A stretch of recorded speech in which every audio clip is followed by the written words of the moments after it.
Não, eu estou aqui. Pessoal, vamos lá? Vamos começar, que já são 6h15. De maneira extraordinária, o Anderson Freitas, professor Anderson, generosamente me liberou de fazer essa apresentação, porque o Lucas é um antigo e muito querido amigo e uma pessoa extraordinária. A gente só chama gente extraordinária. E a ideia é apresentar o trabalho que ele vem desenvolvendo. E acho que, para não enrolar muito, vou fazer a apresentação dele, tentando não ser muito mecânico, né? O tema da apresentação que o Lucas vai fazer é Impactos da Pós-Ocupação, experiências de um laboratório de inovação socioambiental no setor condominial, né? Mais especificamente a Lelo Lab, né? Um trabalho que o Lucas vem tocando há algum tempo, alguns anos. O Lucas é um arquiteto urbanista formado na FAUSP, mais ou menos contemporâneo comigo. Também é mestre pela mesma instituição, onde conduziu pesquisas entre as relações de infraestrutura digital, organização espacial e comportamento social. Foi bolsista do Centro de Estudos de Sociedade e Tecnologia, do Instituto da Politécnica da USP, onde pesquisou impactos urbanos e ambientais das antenas 5G. Foi fundador do coletivo de arquitetura 23 Sul, que recebeu o prêmio New Practice em 2010, concurso Urban Age Awards, não vou me ater muito nisso aqui. Isso aqui é a modéstia. Foi coordenador do grupo de estudos cenários futuros urbanos, ligados ao RIT FAUSP, é palestrante e consultor em inovação urbana, com foco em regeneração ambiental. Atuou na construção de políticas públicas nacionais e de cidades inteligências com a agência alemã GIZ, GIZ, e também desenvolveu pesquisa sobre eletromobilidade.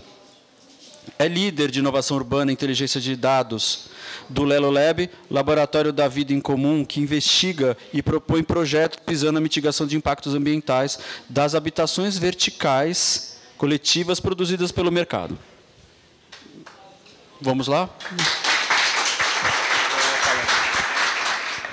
Bom, quero agradecer o Luiz pela apresentação resumida, o Anderson também pelas palavras, o Pedro Vada também, que fez toda a articulação também desse processo.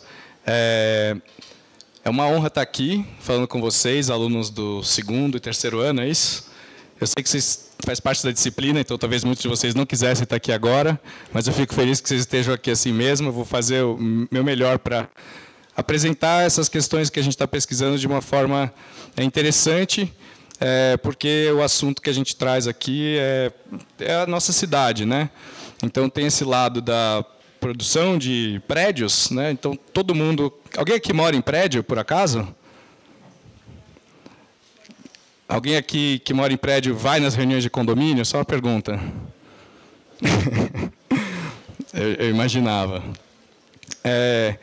Então, assim, é um assunto que realmente não cativa, né, muitas pessoas, né, e não é à toa que é assim.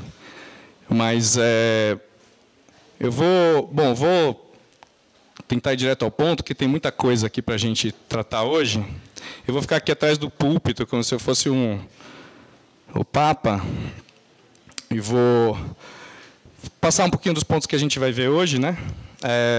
A ideia é tentar olhar de outra maneira para esse universo da moradia produzida pelo mercado, né? E a gente vai olhar para alguns pontos, né? Então, primeiro o nosso laboratório, né? Como a gente trabalha.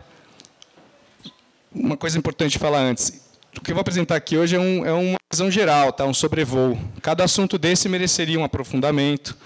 Então, não caberia nesse espaço, né? Que temos aqui uma conversa mais a fundo. E boa parte do que a gente está trazendo aqui também são mais perguntas, né? Eu acredito que são até oportunidades de pesquisa, de interação.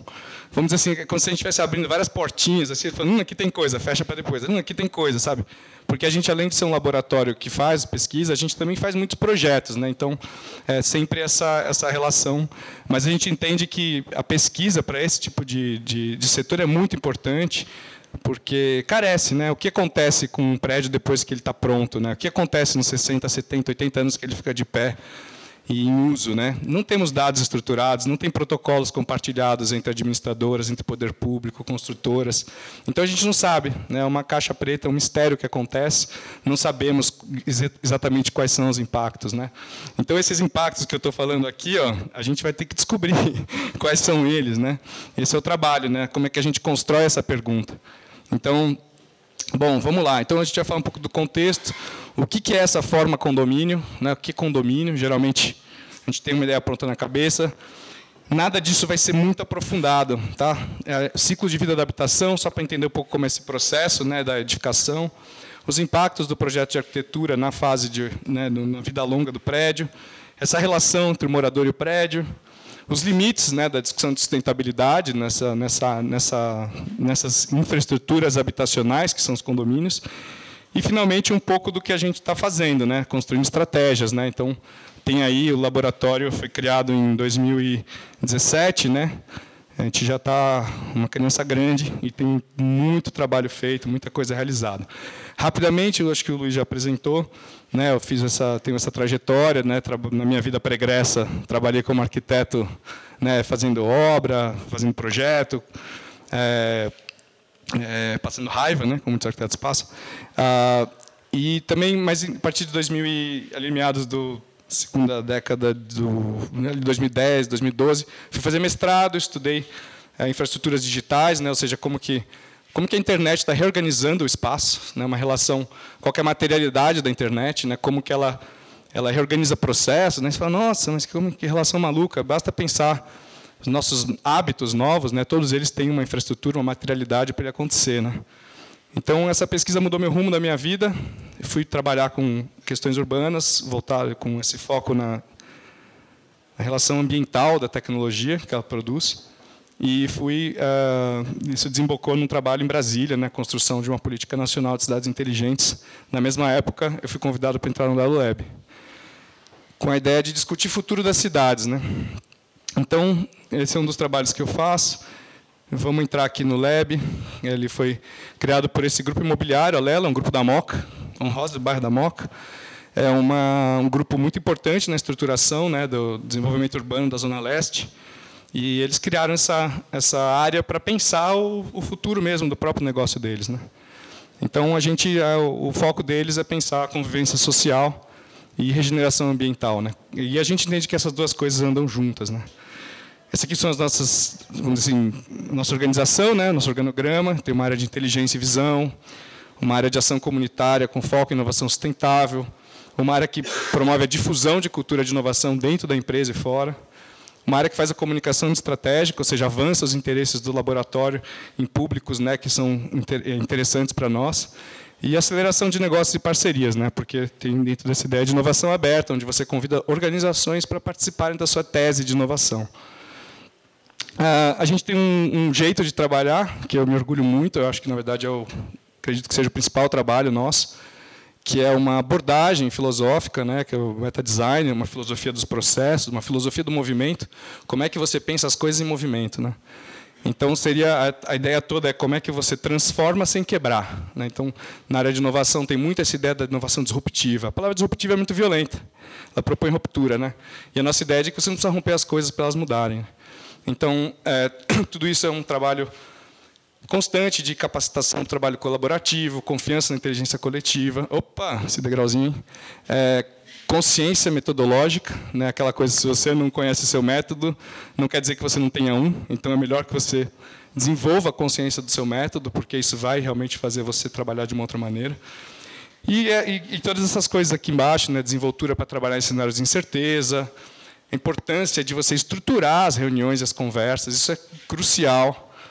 Criação rápida de processos. Como é que a gente vai fazer? Sente e desenha rápido. Faz um croquis, como é que vai ser todo o processo que você desenha.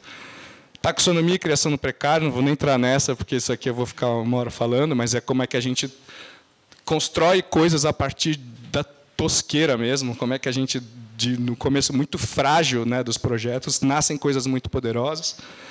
E, finalmente, a ideia de liderança facilitadora, né, que é o papel de quem está liderando, que, na verdade, já está atrás, está na frente. E é um trabalho de desenvolver o potencial das pessoas e não dar ordem, não ficar dizendo para os outros o que tem que fazer, né? Que é gerar autonomia e facilitar o trabalho das pessoas. Então, isso é uma filosofia de trabalho que gerou uma explosão mesmo de produção, de criatividade, e eu tenho muito orgulho assim desse trabalho. Estou um pouquinho nervoso, gente. É a primeira vez que eu faço uma síntese disso aqui, que não fica tão sintética assim, então vocês vão me perdoar um pouquinho. Bom, então, mega resumida, né? A gente tem a ideia, e é meio óbvia, né, quando você coloca assim, de que o hábito forma o habitat e o habitat influencia o hábito, né? Então, uma coisa... como é que você faz as pessoas compostarem no condomínio? Bom, você vai ter que botar uma composteira. Mas como é que você põe uma composteira? Bom, você vai ter que juntar as pessoas para conversar. Então, assim, são processos ridiculamente simples, mas que são difíceis de fazer na prática. A gente tem dificuldade de mudar. Então, assim, resumidamente, a gente tem duas frentes de atuação. Uma é com foco em comunidades, né, que são todas essas práticas, espaços e processos que têm potencial para fortalecer vínculo e ampliar a convivência harmônica dentro do condomínio, nos bairros, né, fora. E sustentabilidade também, conjunto de práticas e processos que têm o potencial de redução de impacto, regeneração ambiental e né, nessa linguagem condominial, geração de economia, né? Então, a gente entende que você trabalhar os impactos ambientais do condomínio pode ser uma fonte de receita para esses espaços, né? Então, por exemplo, tem condomínio que vende os seus resíduos, tem condomínio que gera energia solar na cobertura, tem condomínio que aluga sua cobertura para a infraestrutura de telecomunicação, né, com as ERBs, a estação rádio base. Aqui uma pequena síntese brutal, né? Toda a síntese parece uma coisa meio violenta, né? Mas é um resumo assim. São 3 esferas, né? A gente tem uma grande esfera ambiental, uma grande esfera social, comportamental, e a gente tem essa dimensão predial, vamos chamar assim, né? O prédio, o condomínio, sabe? Que é uma infraestrutura, gente. O prédio é uma infraestrutura habitacional. Então, eu vou usar muito essa coisa difícil, a infraestrutura habitacional. Tem uma intersecção aqui. O condomínio intersecta essas duas coisas, porque, ao mesmo tempo, ele é um ambiente, mas ele também é uma forma de sociabilidade.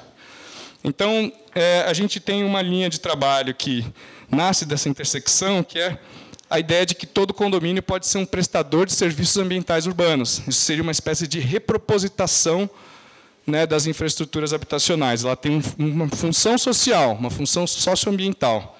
Então, ele pode prestar serviço ambiental, né? Ele pode filtrar água, ele pode limpar o seu esgoto, ele pode produzir alimentos, por que não? A gente já estudou a implantação de agroflorestas em alguns condomínios. Na intersecção entre social e predial, você tem um trabalho ativo de design de comunidade.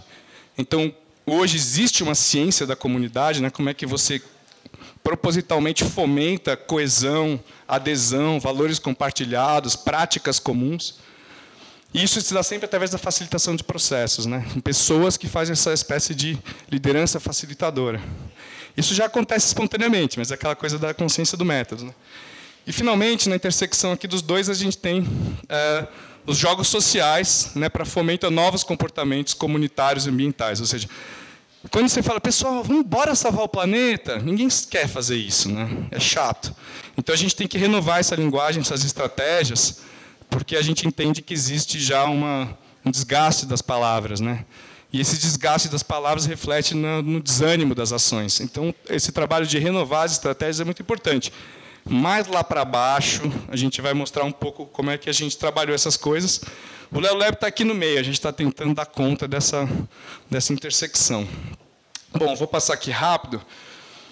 Isso aqui, censo de 22, já está defasado, mas a gente tem 12,5% da população morando em apartamentos, né? Já são 80 milhões de pessoas, né? Uma coisa... desculpa, 8, perdão. 8, desculpa, gente, eu tiro 0 aqui, é o nervosismo.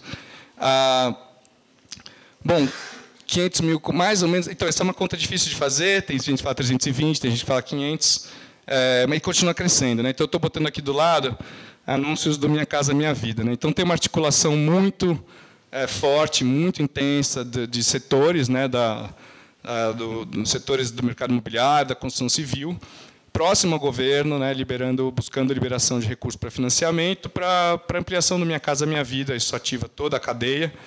E agora, inclusive, tenho Minha Casa Minha Vida faixa 4 vai ter recurso do pré-sal, né, garantindo aí o lastreando do FGTS.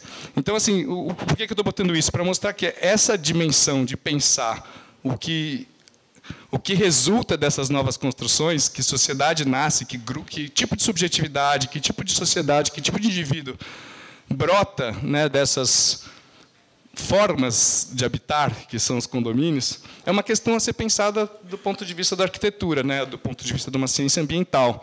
Mas ela não seria explicitamente ambiental, tem que contemplar as pessoas, né? Então, assim, o que dá sentido para a moradia são as pessoas que vivem nela, né? Como é que você constrói... Eu até fiquei brincando hoje que o ideal dessa fala seria chamar impactos da pré-ocupação. Né? Como é que você começa a ocupar os prédios antes mesmo deles existirem?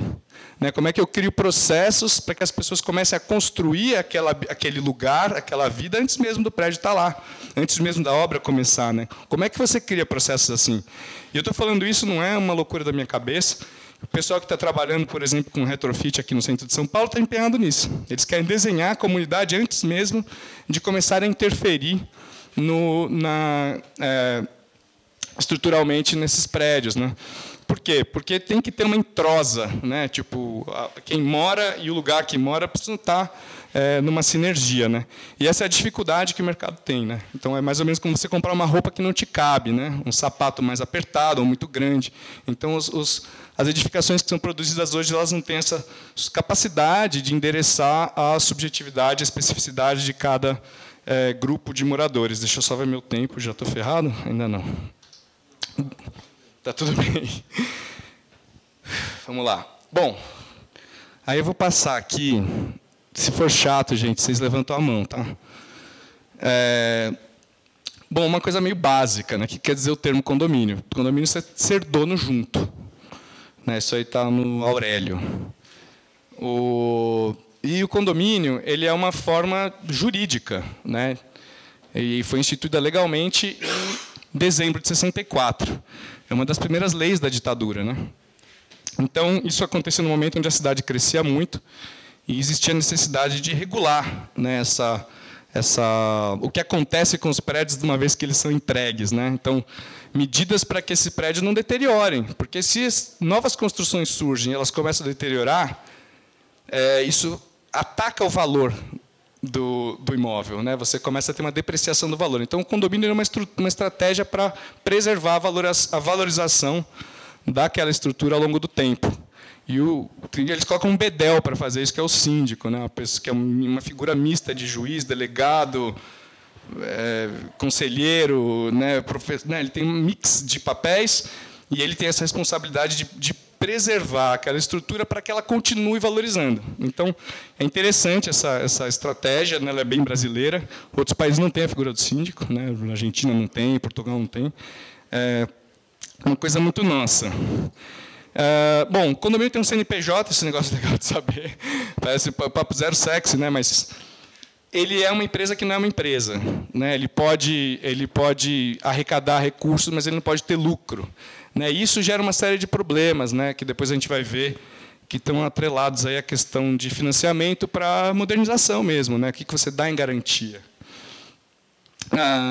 Bom, e aí que a coisa começa a ficar um pouquinho mais rica, né, que é a ideia do condomínio como uma forma institucional de organização social. Se ele foi instituído na lei, se ele tem um corpo jurídico vasto, né, o direito condominial, o condomínio é uma organização social, como uma escola, como uma creche, como um hospital, como uma prisão. Né? Então, Foucault está agora batendo palminha e falando assim, bom, mas por que essa instituição ela é tão pouco pensada enquanto tal? Né?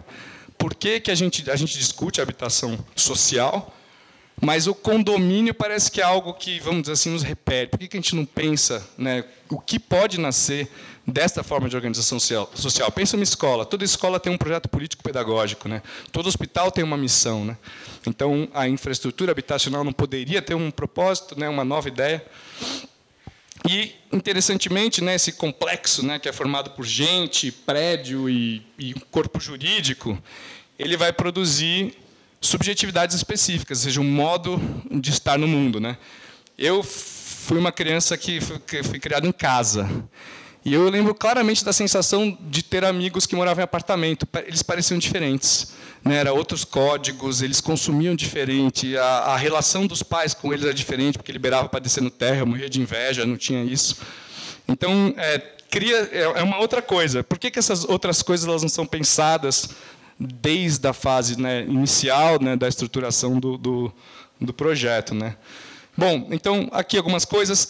Toda essa apresentação que eu estou fazendo está permeada de um trabalho feito por um grupo de antropólogos do Núcleo de Antropologia Urbana da USP, e vários, por exemplo, como esta afirmação que eu estou colocando aqui, é resultado da pesquisa que eles fizeram em alguns condomínios nossos, em 2023. E é interessante porque eles vão abrindo caixas para dizer o que parece óbvio, né, mas que ninguém tinha declarado ainda. Então, assim, que é isso, o condomínio todo mundo compra e fala assim, vou morar no meu AP. Mas ele ganha um pipinaço, que é os 120 vizinhos, né? Então, o condomínio ele é um espaço de convivência coletiva e compartilhada, né? Você vai ter que negociar. Então, é aquela ideia de que você tem o sonho do seu AP, mas você vai ganhar, na verdade, a inserção num grupo, né? Num coletivo. E as pessoas não estão preparadas para isso. Elas não estão preparadas, elas não estão educadas, né? Por exemplo, em habitação social, você tem o trabalho técnico-social, né, que é uma educação para morar junto. Mas nos condomínios mais de classe média alta, não tem essa educação. E eu acho que era interessante olhar para isso. Bom, então, é isso. A realidade da vida coletiva se impõe, né, no contexto condominial. Ele vai formar comunidades situacionais, dinâmicas e não intencionais, né? Então, assim, eu digo às vezes que o condomínio é uma comunidade, é um grupo de CPFs, né?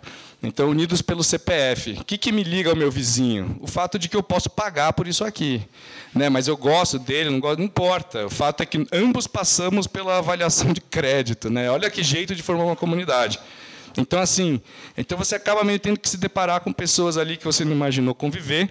E como é que isso pode ser, esse convívio pode ser construído, né? Então, a gente tem alguns projetos nesse sentido, vários projetos, aliás.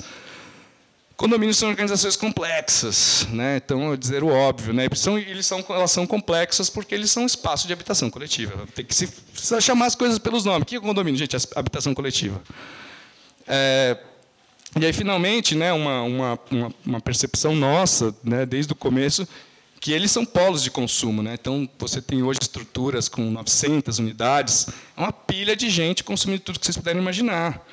Uma Black Friday na portaria, e no dia seguinte é uma loucura. Tanto a quantidade de caixas que chega, quanto a quantidade de caixa que sai. Né? Então, assim, estou dando um exemplo dessa ideia do polo de impactos. Né? Então, tudo isso, hoje, por exemplo, tem gente se especializando aqui, arquitetos, né, em reforma de portaria. A portaria hoje é uma aduana, é tipo a Receita Federal. Né? Você tem controle de acesso, não sei o que lá, estoque, mercadoria, chegada, scanner, né? Tipo, você está entrando em outro país.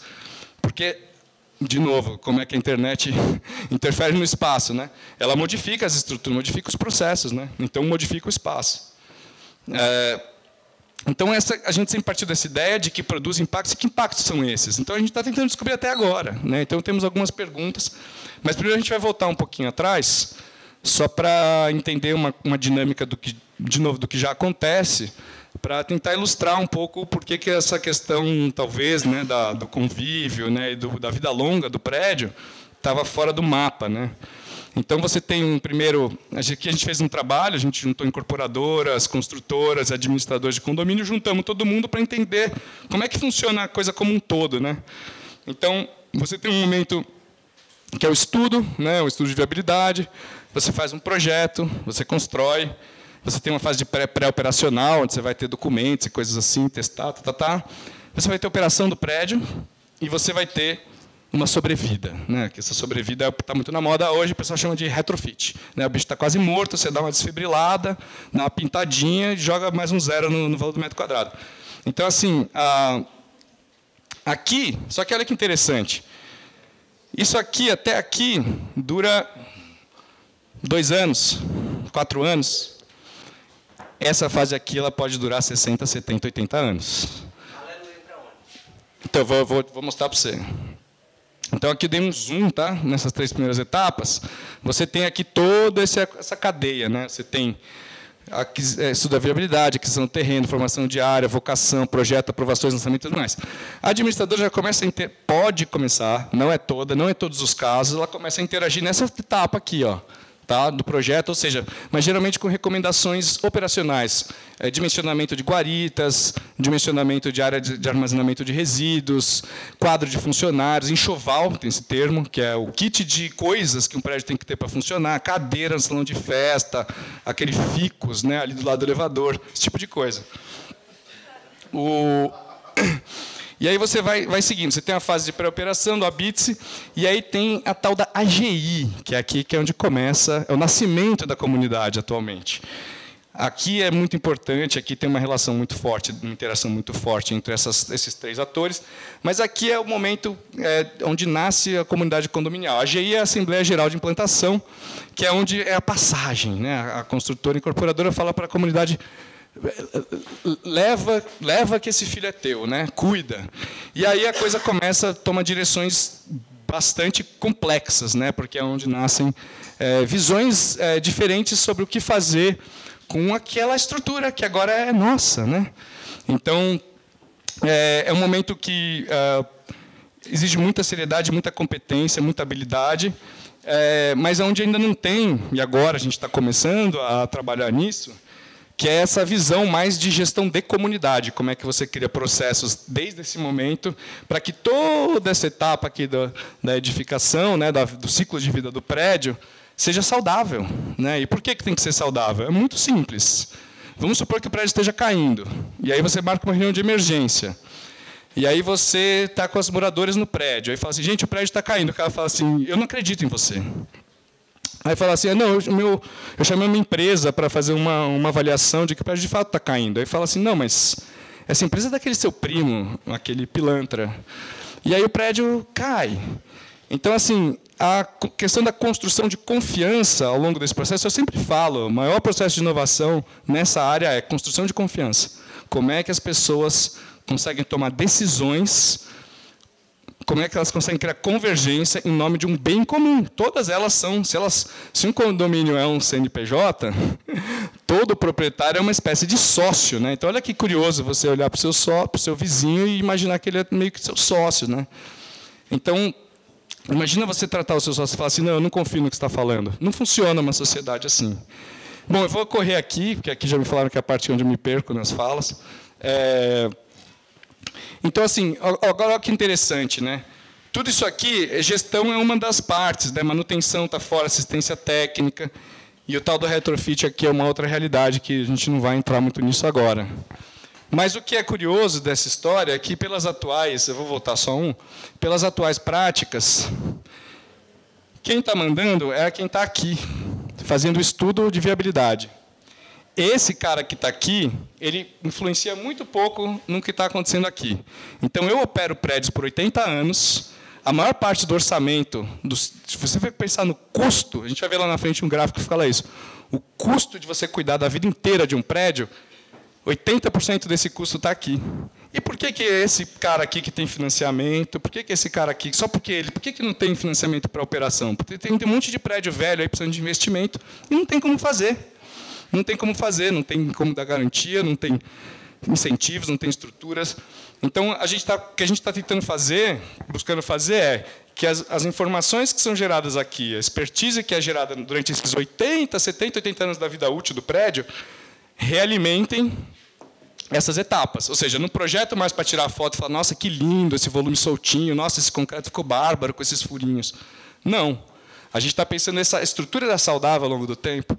Ela produz água, ela capta água, ela produz alimentos, ela gera energia, ela não gera ilhas de calor, ela absorve a água pelo solo, ela não perfura o solo, ela trabalha os seus resíduos localmente, ela não gera desperdício de alimentos. Essas deveriam ser as perguntas, e não se a varanda entendeu, com guarda-corpo de vidro, etc, etc. Eu não estou dizendo que os códigos, né, de projeto não valam, mas a gente tem que olhar no longo prazo, o quanto que isso está favorecendo respostas, né, para essa situação climática que a gente vive.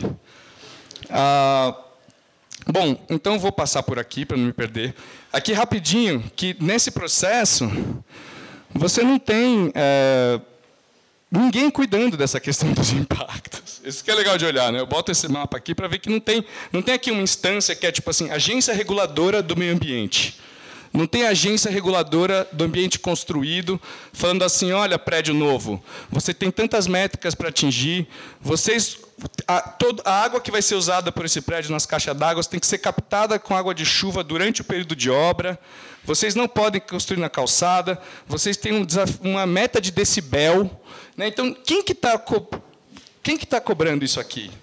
Aí, geralmente, quando o prédio está pronto e tem uma série de questões de projeto, de qualidade, etc., não é incomum acontecer isso, aliás, é bastante comum, vão cair em cima da administradora. Né? Vão perguntar, bom, mas e aí?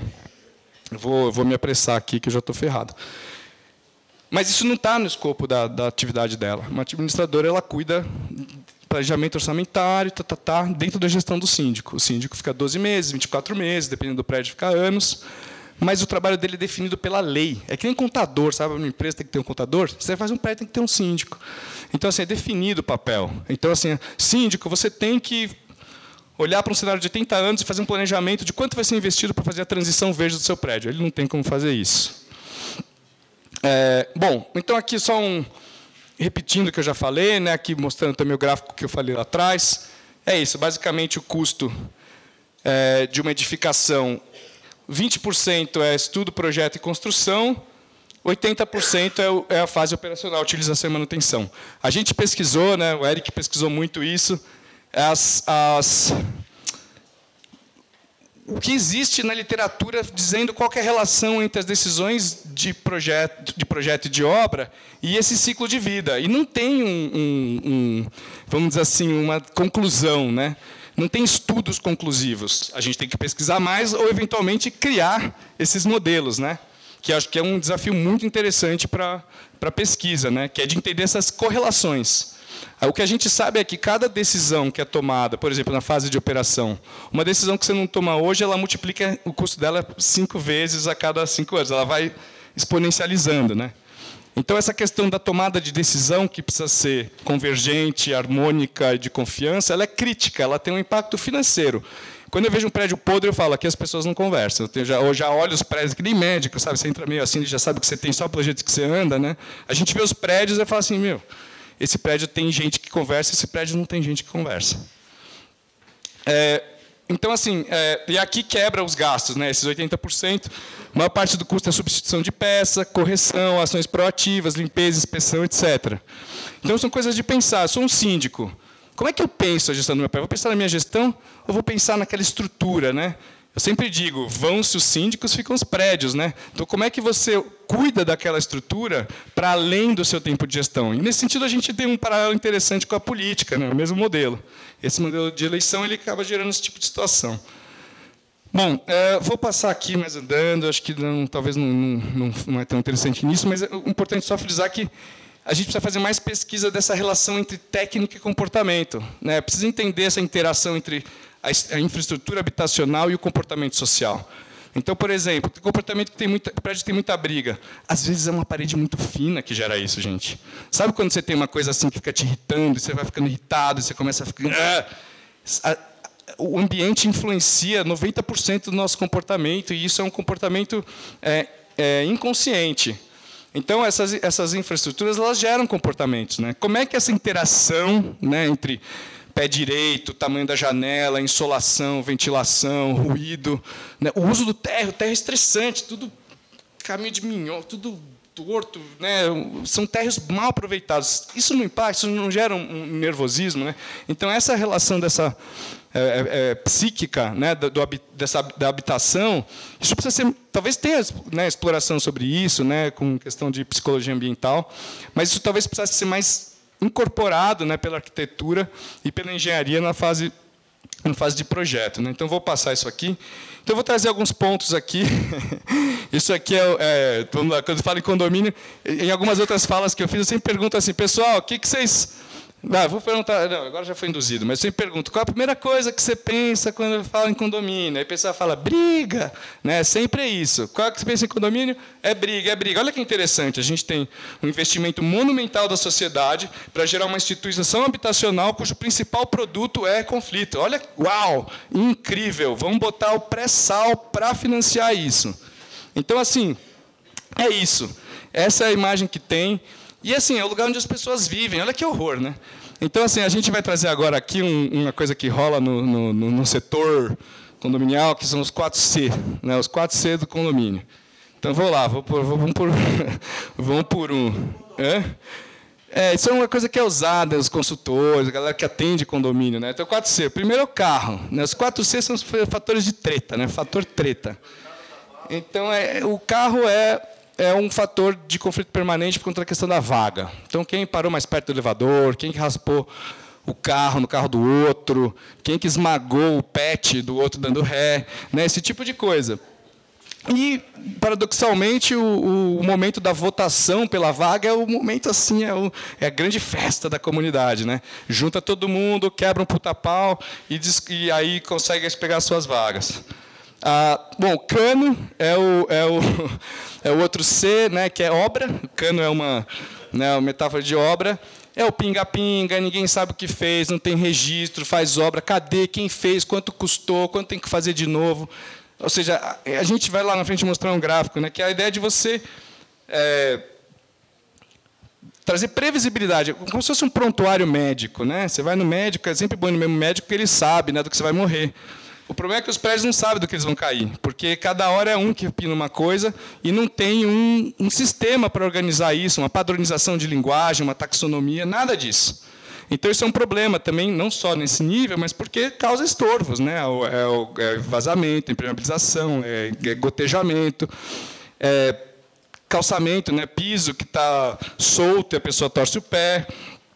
Aí, esse é maravilhoso, esse é o que eu mais gosto, na verdade, que é o PET, né? Eu brinco que hoje em dia tem condomínios que até tem gente, porque o nível da população, a gente está levando muito a sério, na verdade, esse assunto, porque eu acho que isso reflete a solidão, né, na sociedade, como ficou caro ter um filho de verdade, né? E então as pessoas estão tendo bicho, né? Porque bicho é mais fácil, bicho é aquela coisa, não reclama muito, mas reclama, né? Quem tem gato sabe. E está ficando caro ter bicho também, né? Tem plano de saúde, a Cobase, está subindo o preço. Aí o cachorro é a questão da falta de um espaço adequado, né? O que a gente chama de cidadania animal, população animal nos prédios. Geralmente as condições são péssimas, não tem nenhum controle de zoonose. É aquele cantinho que coloca aquele piso, imitação de grama, sabe? Para o cachorro fazer xixi. E é isso, entendeu? Uma coisa horrorosa. O bicho não é tratado com dignidade. Isso não é incorporado nos projetos, sendo que talvez seja a grande tendência que está mexendo com a maneira como a gente usa o espaço do condomínio. E aí, finalmente, obviamente, tem a questão das fezes, né? Que aí é o grande ponto do atrito, que também revela uma outra disfuncionalidade, né? Eu fiz recentemente um estudo para um condomínio no interior e eu calculei o volume de produção de fezes anual, né, dos pets. E daria para você ter uma pequena usina de biogás gerando... a gente ri, mas é sério. Mas porque assim, se você tem 400 unidades com 30 bichos, com 3 bichos, né, com 2 bichos, você vai ter uma produção significativa. E está tudo isso sendo embrulhado num saquinho plástico, né, para viagem, né, literalmente. Você embrulha no saco plástico e manda o caminhão levar para Caieiras. Então, assim, são coisas estúpidas, que poderiam ser pensadas com muita facilidade, e, inclusive, gerar recurso, gás e fertilizante para o próprio condomínio usar nas áreas verdes. Então, são coisas de fechar ciclos, né? Então, eu fiz uma outra fala que ela falava assim, o condomínio ele pode ser um lugar de fechamento de ciclos, né? Ele tem esse potencial. E esse é um desses, né? Por que as pessoas estão embrulhando as fezes para viagem? E, finalmente, a criança. A criança é muito triste, né, a situação das crianças nos condomínios, porque geralmente os pais colocam os filhos, vão morar em condomínio por conta da segurança delas, mas, gente, é impressionante, as crianças não podem fazer nada, nada. Gritou, cartão amarelo, correu, cartão amarelo, pulou, cartão amarelo, né, e é isso, as crianças são um problema, as crianças são um inferno. E, assim, gente, eu sou pai, e eu sei que a criança pode ser complicada, né? mas elas precisam ser crianças, né? E se elas não podem ser crianças nesse espaço de segurança, né? Então a gente tem um problema muito sério. Então, isso são coisas assim, por que a criança é um problema no condomínio? Será que é um problema da criança? É um problema do condomínio? É um problema dos pais? Então, isso precisa ser pensado num outro nível. Só que a gente está reproduzindo a mesma fórmula habitacional, over and over, de novo, e não se dá uma proposição para essas questões. E essa proposição, muitas vezes, não é só espacial, botar um parquinho com aqueles brinquedos de plástico. É regras, é desenhar regras e procedimentos, é gerar grupos de crianças, coletivos de crianças dentro do prédio. A gente tem um projeto bem interessante que a gente lançou hoje, que a gente vai mostrar mais para frente sobre isso. Bom, mas finalmente a gente traz uma visão aqui muito otimista, deixa eu ver quanto tempo eu tenho, estou ferrado. É da ideia do conflito como um fator de engajamento, né?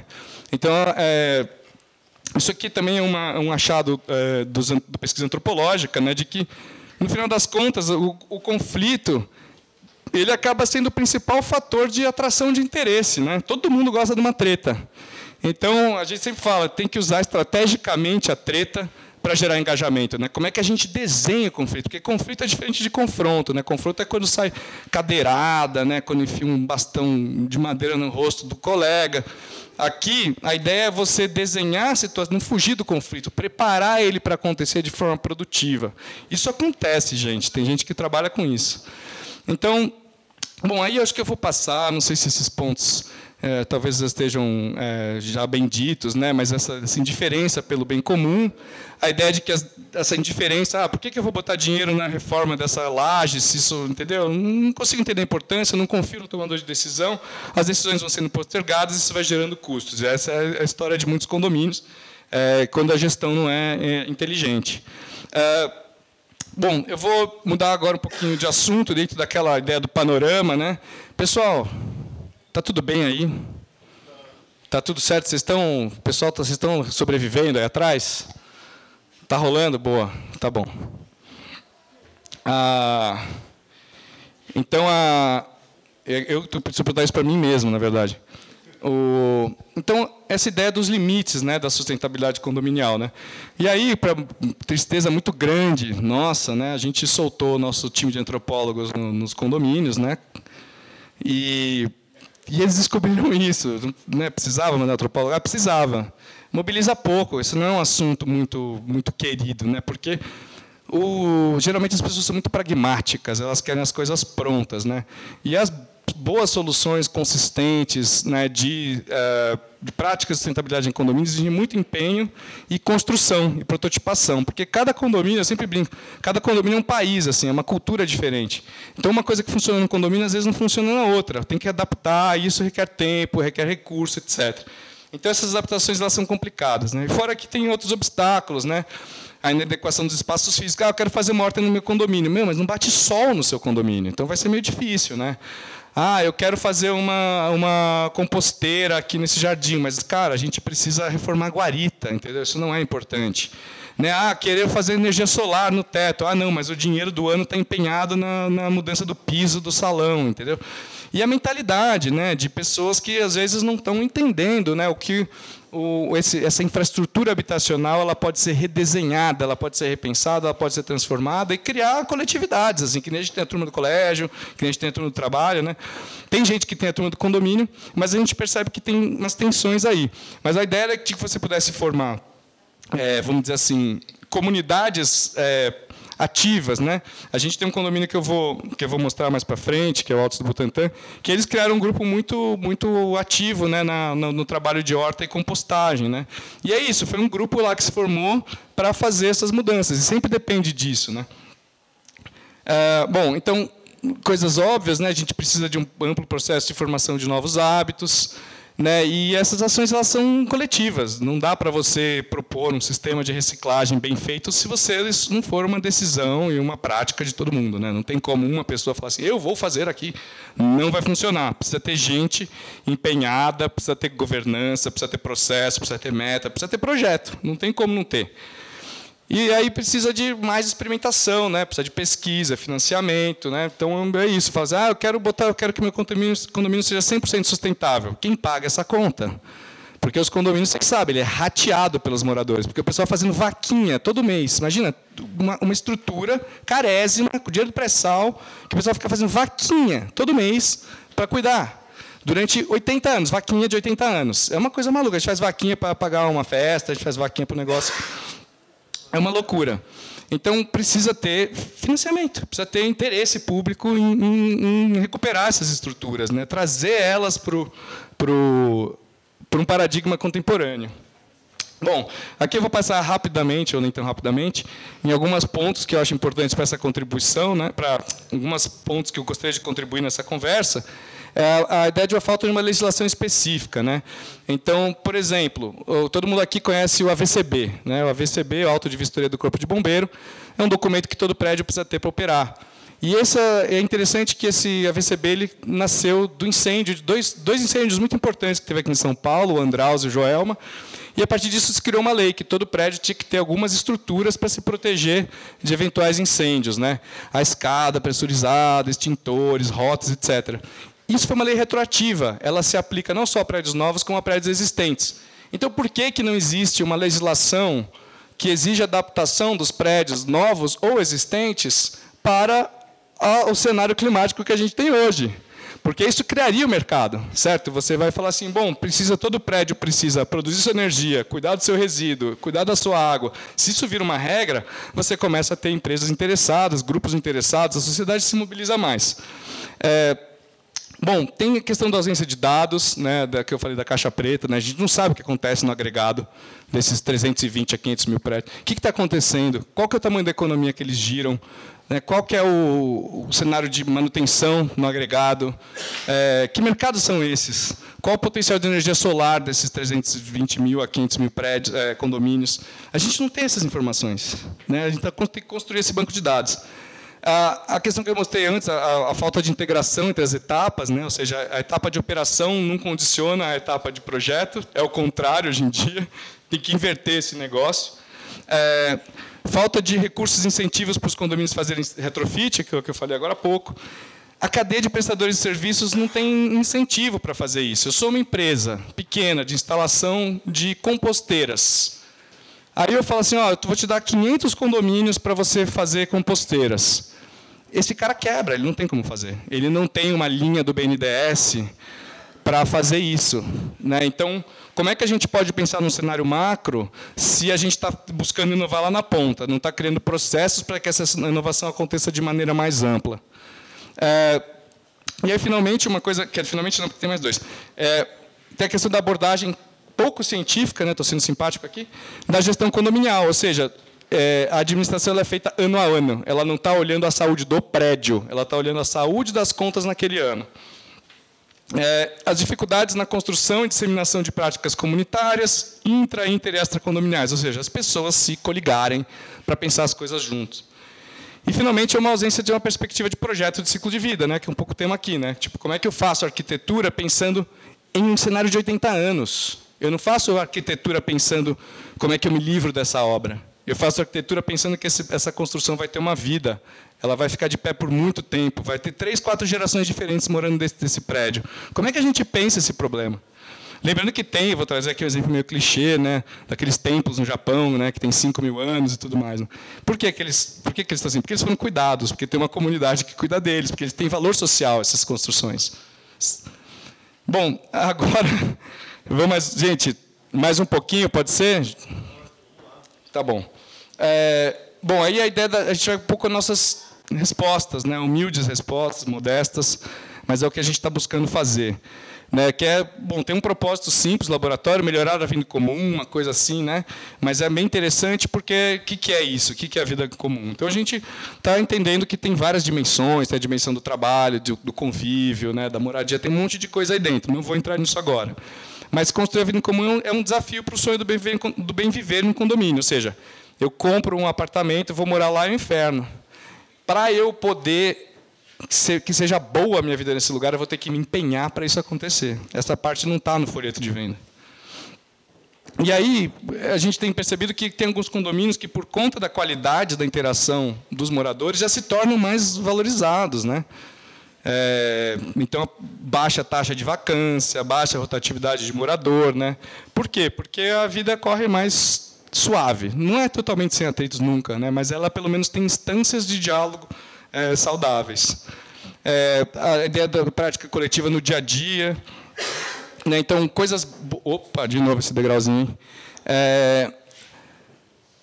A ideia das redes de apoio, né? O grupo do vôlei, grupo da carona, grupo da Bíblia, grupo da yoga, essas coligações que acontecem no dia a dia, elas geram muitas inteligências existenciais, né? E isso pode ser fomentado, desenhado, incentivado, né? Isso tem que ter uma relação com o espaço. Não dá para você incentivar o grupo do vôlei no condomínio se não tem um espaço, né? Não dá para você incentivar o grupo da compostagem se não tem uma área para isso. Então tem que entender caso a caso e até entender em que circunstâncias é possível se construir, né? Que terrenos que admitem abrigar uma comunidade, né? Talvez tem lugares que não dá para abrigar a vida da maneira como ela tem que ser. A ideia dos eventos coletivos, né? A gente vai trazer aqui, essa série vai desembocar num projeto nosso. Isso aqui é uma coisa que a gente aposta muito, né? Que é a ideia de quebrar o gelo, né? Então, a gente cria situações sociais para as pessoas se farejarem. Sabe o cachorro começa a ficar cheirando o outro, depois eles ficam amiguinhos? Então, assim, a gente cria situações para as pessoas se reconhecerem, se identificarem, né? Para elas confiarem umas nas outras, né? Para elas, eventualmente, tomarem uma cervejinha e fazerem coisas juntas, né? Então, tem esse projeto muito legal, que chama esse jogo Une o Bairro, que também tem um outro projeto que originou esse, que é este condomínio Une o Bairro, que é justamente a ideia de propostas de interação dentro do condomínio, entre condomínios e fora dos condomínios, né? Isso está tudo dentro de uma ideia que a gente chama de superquadra, que é a ideia da gente criar redes de condomínios para se articularem, para compartilharem práticas, custos, eventualmente, né? Criarem uma espécie de microgovernança assim, daquela área que eles estão, né? Como se os condomínios pudessem se consorciar. Eventualmente, os condomínios podem criar uma cooperativa entre eles, para, por exemplo, gerar energia, coisas assim. Então, a ideia é que tudo começa com as conversas das pessoas. Você precisa botar as pessoas para interagir. Então, a gente incentiva muito isso e é muito legal. Tem muita coisa. Eu vou passar aqui só por alguns que a gente fez pencas desse. Eu sei que está me olhando, eu peguei uma foto, ficou horrível. Mas a gente fez muita coisa, projeto com criança, projeto de trocar um óleo por uma orquídea. Tem condomínios de alto padrão, baixo padrão, condomínio clube, uma torre só. E assim, é muito legal porque tem uma carência extraordinária de ações para criar esse tipo de situação, né? Porque é isso, a governança do condomínio geralmente está sobrecarregada com as funções básicas e não tem ninguém para pensar o que mais pode acontecer para melhorar a vida naquele lugar. E esse é um pouco o nosso trabalho, né? Então, a gente responde um pouco ao que nasce da interação com esses condomínios. Não é a gente necessariamente que escolhe, a gente sempre propõe, constrói junto, a gente não vem com nada pronto, é tudo resultado de uma interação, né? Esse aqui é um projeto muito legal, na Rua Sem Wi-Fi. A gente fez agora a segunda ou terceira vez, a gente acabou de fazer isso na Praça Elis Regina, ali na Vila Gomes. E foi um baita sucesso, entupiu de criança na rua. Cozinheiros Amadores também foi muito divertido. Então, são coisas assim, quase prosaicas, mas que têm uma potência de... É isso, o cara que nunca mora 10 anos lá com o vizinho, nunca tinha trocado uma ideia e descobre que o cara não é tão ruim quanto ele é no WhatsApp, entendeu? Às vezes as pessoas ao vivo são melhores do que no Zap, às vezes. Então, bom, isso aqui são projetos bem recentes. Esse aqui que eu estava falando, né, na Rua Sem Wi-Fi aqui, que a gente fez recentemente. Essa aqui é uma gincana enorme, com condomínios, uma espécie de competição, né, de coleta de resíduos eletroeletrônicos, né, uma parceria com a HP. E hoje lançamos esse projeto, né? Um projeto muito trabalhado, né, uma aposta muito grande do laboratório, de como, justamente, lembra daqueles 4C, né, tinha criança com problema, a gente quer botar as crianças para propor uma maneira das crianças participarem dessa esfera política do condomínio. Então, a gente está explorando realmente as possibilidades, né, de criar coisas no mundo que parecia, a princípio, muito estéril, né, que é o mundo condominial. Bom, vou mais um pouco, gente. Talvez essa parte que os arquitetos mais vão gostar, né? mas essa aqui é nosso programa de inovação e sustentabilidade. A gente parte de uma hipótese, né, de que todo condomínio poderia ser um prestador de serviço ambiental, se ele for, vamos dizer assim, mudar uma mudancinha nas regras, e um equipamentozinho, criar processos, isso poderia acontecer. Trocar informações, a gente chamou de Internet of Buildings, né, tipo uma internet dos prédios, trocando informação, trocando processos, e que, se eles se juntassem, eles poderiam criar uma rede mesmo, né, com esse foco socioambiental. Bom, mas a questão é como é que a gente faz isso, né? Isso é uma visão. Então, a gente tem que criar linguagem, vocabulário, né, para as pessoas entenderem do que a gente está falando, né? Então, por exemplo, eu falei do biodigestor, todo mundo deu risada, né? Mas é uma coisa... cadê o biodigestor? Aqui está o biodigestor, né?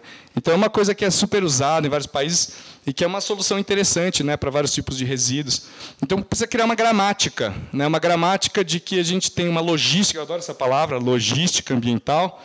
O condomínio é um hub de logística ambiental. Poderia acontecer mil processos lá dentro. É uma questão de desenhar para isso. A gente foi num prédio lá outro dia, um baita empreendimento, um retrofit, e eu falei, bom, vocês sabem que vocês vão gerar 1 tonelada de resíduo aqui dentro. Por onde esse resíduo vai passar? Não tinham feito um estudo da rota do lixo dentro do prédio. Né? Tinha um degrau no caminho, a porta abria para o lugar errado, o cômodo não era ventilado, não tinha dignidade para quem faz a logística do resíduo. Então, são coisas que têm que ser pensadas se você quer que o condomínio tenha uma performance ambiental adequada. Numa outra esfera, os condomínios são plataformas de interação social, ou seja, se você criar regras e propostas, coisas acontecem. Né? Então, a gente acredita muito nessa... Que coisas podem ser essas? Várias. Por exemplo, aqui a gente botou um monte de cadeira, olha que louco, e as pessoas sentaram. Isso é uma proposta de interação. Né? Você bota um palco na frente, organizou o espaço, está acontecendo uma situação que foi projetada para isso. Isso pode acontecer de N maneiras. Se eu coloco uma horta lá atrás, talvez as pessoas comecem a comer repolho. Né? Então, coisas assim acontecem, milagres acontecem. Então, eu vou...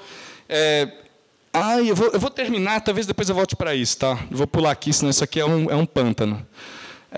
A gente criou, então, ferramentas. A gente criou um programa, né, o programa de inovação, o Agente Lelo de inovação condominial. Se vocês puderem, por favor, amiguinhos, levantar as mãozinhas. Eles que fizeram todo o trabalho, eu sou só aqui um papagaio. E a gente criou essa maneiras de ler esse negócio. Então, a gente vai nos condomínios e aplica um questionário. A gente desenvolveu indicadores e fomos ticando. Tem energia solar, sim ou não? Tem potencial de ter, sim ou não? Né? E fomos nessas com vários indicadores. Né? Lá embaixo eu vou mostrar mais. Para quê? Para fazer um diagnóstico, o que tem, o que dá para fazer e até onde dá para ir. Né? Então, o que é essa ideia? De criar uma mecânica, né? De criar um incentivo para que tenha uma administração condominial orientada para a sustentabilidade, para que essa redução de impacto seja um objetivo de gestão.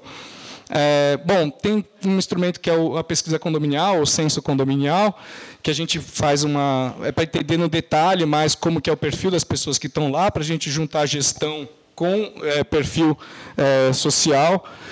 E fazemos vários tipos de estudos. Né? Então, esse é um condomínio que a gente fez muita coisa, em Carapicuíba, né, onde a gente estava sempre nessa ideia de fazer várias tecnologias de sustentabilidade acontecerem simultaneamente, e não uma ou outra. Estamos evoluindo nisso, não é fácil. Aqui é um outro estudo, esse é um dos maiores condomínios da América Latina, são 35 torres ali em Osasco. A gente fez praticamente um plano urbano, né, de como torná-lo... Basicamente, a ideia de transformar ele num parque. Né, a gente fez um circuito de peatonal, de corrida, tem várias estações de compostagem, tem geração, estações de tratamento de resíduo, todos os estacionamentos têm carport, né, para geração de energia. A ideia é realmente dar produtividade ambiental para esse lugar, como se ele fosse meio uma floresta mesmo, né? Tudo trabalha. Temos também uma aceleradora. O que é aceleradora? A gente atraiu empresas e parceiros para trabalhar com a gente.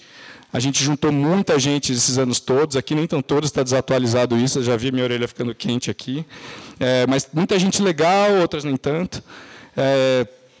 Aqui é um projeto que a gente fez recentemente, tenho muito orgulho desse. Foi um projeto de carport. Carport é quando você usa a placa, né, fotovoltaica para cobrir um espaço, né, geralmente uma garagem. Né. E esse aqui ficou muito bem feitinho, né, fica bom para mostrar aqui na Faculdade de Arquitetura. Então, ele resolvia a crise, lembra? A vaga descoberta. Né. Aqui é sangue e morte. Né. para essa vaga descoberta aqui. Resolvemos o problema, gera energia, o sistema, né, se paga em 30 anos.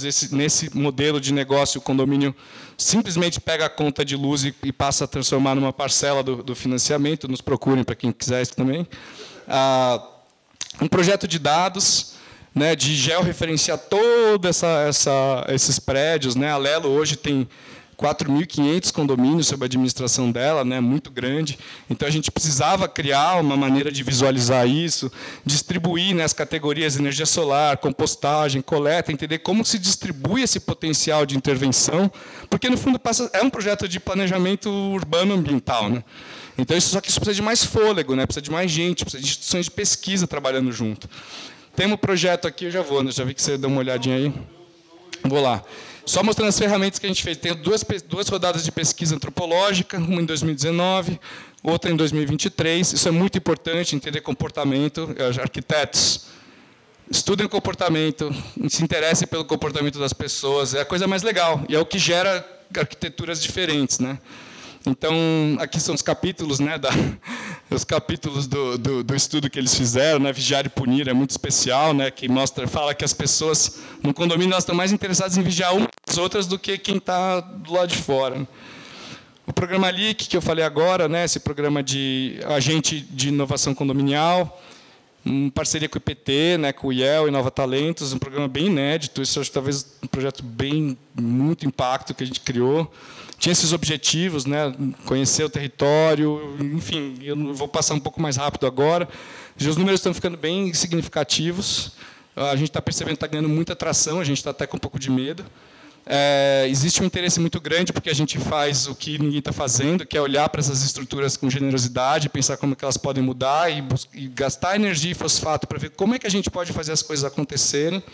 Então, tem um interesse crescente. Nos procurem, quem se interessar. Um pouco da distribuição geográfica disso. E esse é o nosso anuário. Né? A gente sistematizou toda a pesquisa de um ano, né? De todas essas visitas, a gente botou no mesmo banco de dados, né? Todos esses indicadores. A gente chama infraestrutura amarela, é tudo que está ligado à energia elétrica, verde é tudo infraestrutura verde, azul é água, roxa é comunidade, comunicação, blá, blá, blá, e assim por diante. Né? Então, isso aqui gerou uma foto, né, do estado atual desses potenciais. Então, a gente viu que somente 7, quase 8% dos condomínios têm essas mini-usinas instaladas. A gente vê um potencial de quase 80%. Né? A gente tem... Bom, aqui esse aqui, por exemplo, é um dado muito interessante, que é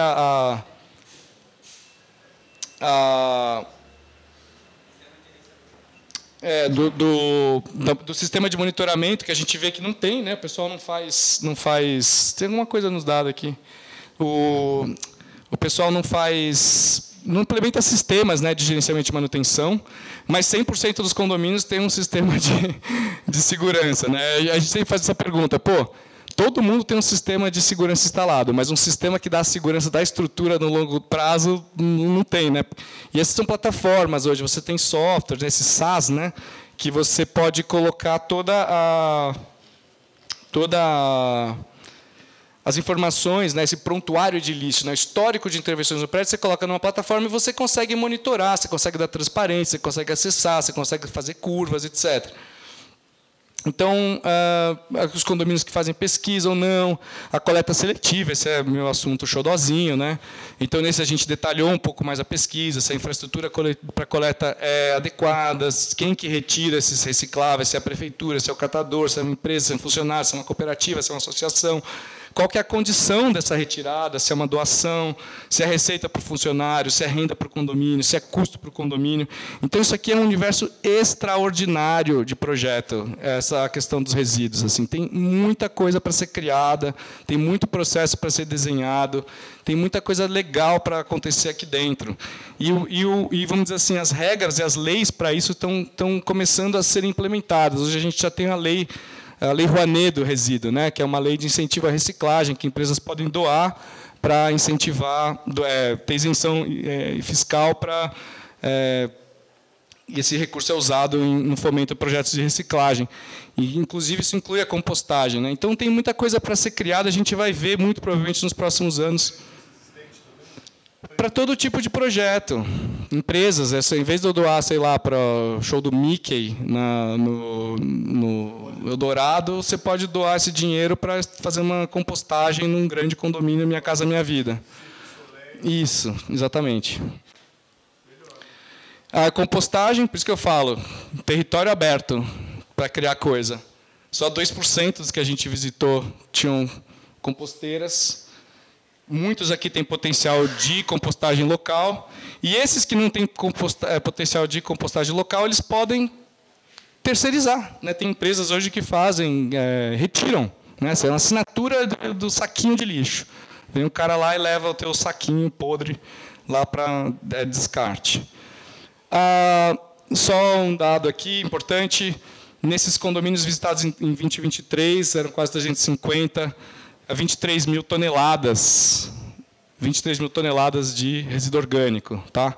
300 condomínios, São Paulo 35 mil condomínios, aí vocês começam a entender o tamanho da questão do resíduo orgânico, que é altamente crítico e está muito ligado à questão do desperdício de alimento. Então, é muito importante cuidar disso, né, da maneira como for.